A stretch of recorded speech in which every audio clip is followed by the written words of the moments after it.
আগুনটি লেগেছে সেই জায়গায় আশেপাশে যেহেতু অনেক দোকানপাট ছিল, তাই যাতে কারো কোনো ক্ষয়ক্ষতি না হয় গাড়িটিকে এই ব্রিজের উপরে আনার ব্যবস্থা করা হয়। যেহেতু ব্রিজটা একদম ফাঁকা জায়গায়, খুব হাওয়া হচ্ছিল, হাওয়ার কারণে কিন্তু আগুনটি আরো বেশি তাড়াতাড়ি আরো বেশি জ্বলছে। আর এই তীব্র আগুন সামাল দেওয়ার জন্য স্থানীয় পুলিশ এবং আশেপাশের লোকজন সবাই মিলে বালতি করে নদীর থেকে জল নিয়ে এসে এই আগুন নেভানোর চেষ্টা চালাচ্ছে। কিন্তু যতই জল দিয়ে এই আগুন নেভানোর চেষ্টা চালাচ্ছিল, কিন্তু এই হাওয়ার কারণে আগুন নেভানো হচ্ছিল না। আমার চোখে দেখা এত ভয়ঙ্কর আগুন আমি আগে কখনো দেখিনি। মানে আমার চোখের সামনে যে এরকম একটা দুর্ঘটনা আমি আজকে দেখতে পাবো, আমি কখনোই ভাবতে পারিনি। আগুন থেকে এত ভয়ানক হচ্ছিল, আমি কি বলবো, দেখে খুবই ভয় লাগছিল। কিন্তু স্থানীয় লোকজন আর আমাদের ব্যবস্থাপনার পুলিশ সবাই মিলে হাতে হাত লাগিয়ে আগুনটাকে সামাল দিয়ে রেখেছিল। আজকের এই এত বড় দুর্ঘটনা সামাল দেওয়ার পেছনে কিন্তু স্থানীয় লোকজন এবং আমাদের বাংলা পুলিশের অবদান কিন্তু অনেকটা। আর আমাদের এখান থেকে জলটা অনেকটাই দূরে, দমকল বাহিনীদের আসতে খুব সময় লেগে গেছিল, কিন্তু তারাও খুব দ্রুত গতকাল করেছে, সেই সঙ্গে সঙ্গে কিন্তু আগুন নেভানোর কাজে হাত লাগিয়ে। তোমরা তো সবাই বুঝতেই পারছো, এটা শুকনো পাটে বোঝাই করে পুরো লরিটা পড়ে গেছে। মানে কতটা তীব্র হতে পারছে এটা অবশ্যই এখন নেভানোর জন্য কিন্তু দমকল বাহিনী ছাড়া উপায় কোনো ছিল না। কারণ বালতি ভরে করে জল আনলো,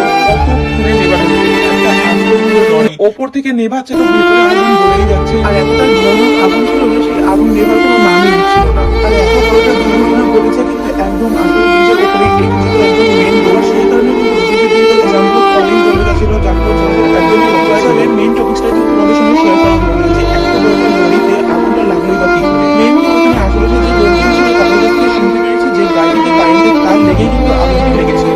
আর গাড়িটিতে যেহেতু শুকনো পাট হওয়ার কারণে আগুনটি লাগার সঙ্গে সঙ্গে এতটাই তীব্রতা ধারণ করেছিল, যেটি দেখতে